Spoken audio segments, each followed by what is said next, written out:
प्रश्नावली 6.2 का प्रश्न तीसरा कहता है आकृति में यदि एल एम समांतर सी बी।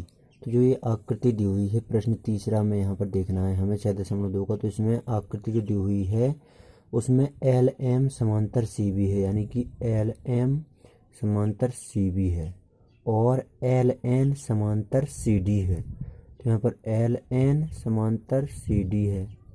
तो सिद्ध कीजिए कि ए एम बटे ए बी, यानी कि ए एम बटे ए बी और बराबर ए एन बटे ए डी, ए एन बटे ए डी। तो यहाँ पर जो ये आकृति दी हुई है इसमें दो त्रिभुज बन रहे हैं। एक तो बन रहा है त्रिभुज ए बी सी और एक त्रिभुज बन रहा है ए डी सी। तो सर्वप्रथम त्रिभुज ए बी सी ले लेते हैं यहाँ पर। तो यहाँ पर त्रिभुज ए बी सी में देखते हैं तो एल एम समांतर सी बी ये हमें दिया गया है। तो यहाँ पर लिख देते हैं एल एम समांतर सी बी, ये यहाँ पर दिया गया है, प्रश्न में ही दिया है तो यहाँ पर लिख दिया। अब जब यहाँ पर एल एम समांतर सी बी है तो यहाँ पर थेल्स प्रमेय लग जाएगा। तो यहाँ पर थेल्स प्रमेय से जो भुजाएं हैं वो यहाँ पर समान अनुपात में हो जाएंगी। तो यहाँ पर अब जो थेल्स प्रमेय यहाँ पर लग जाएगी, चूँकि एल एम समांतर सी बी है तो यहाँ पर जो त्रिभुज ए बी सी की भुजाएं हैं वो यहाँ पर इस त्रिभुज में भी दो त्रिभुज बन रहे हैं, ए बी सी और एक ए एम एल। तो यहाँ पर अनुपात में इस प्रकार हो जाएंगे, चूँकि हमें एक तरफ चाहिए ए एम और ए बी। तो यहाँ पर हो जाएगी ए एम बटे ए बी बराबर ए एल बटे ए सी। इस प्रकार थेल्स प्रमेय से अनुपात में हो जाएंगी भुजाएं। तो यहाँ पर इस प्रकार जो भुजाएं हैं वो त्रिभुज ये दिया गया है, जो त्रिभुज उसकी भुजाएं ए एम बटे ए बी बराबर ए एल बटे ए सी। तो इस प्रकार यहाँ पर हो गई। अब यहाँ पर दूसरा त्रिभुज देख लेते हैं इसमें। तो यहाँ पर दूसरा त्रिभुज ए डी सी। तो अब त्रिभुज ए डी सी में, तो यहाँ पर अब त्रिभुज ए डी सी ले लिया, इसे समीकरण एक नाम दे देते हैं हम। अब यहाँ पर ले लिया हमने त्रिभुज ए डी सी। तो यहाँ पर त्रिभुज ए डी सी को देख लेते हैं।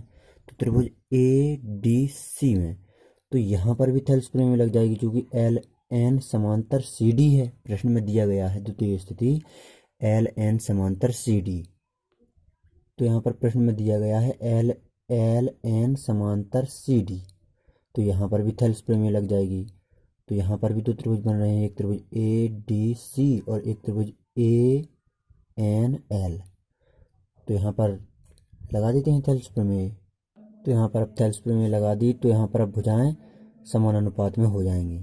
तो यहाँ हो जाएंगी ए एल बटे ए सी बराबर ए एन बटे ए डी।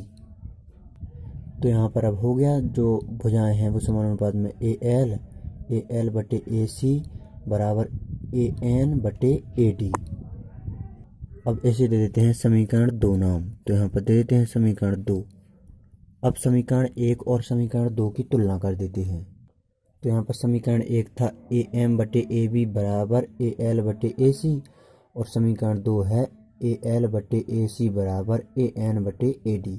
तो जब यहाँ पर ए एल बटे ए सी ये ए एम बटे ए बी के बराबर है तो यहाँ पर भी देखेंगे आप तो ए एल बटे ए सी बराबर ए एन बटे ए डी है। तो जब ये इसके बराबर है तो ये इसके बराबर हो जाएगा। तो ए एम बटे ए बी बराबर ए एन बटे ए डी हो जाएगा और यही हमें सिद्ध करना था। तो यहाँ पर समीकरण एक और दो से हो जाएगा ए एम बटे ए बी बराबर ए एन बटे ए डी। तो यहाँ पर लिख देते हैं हम ए एम बटे ए बी बराबर ए एन बटे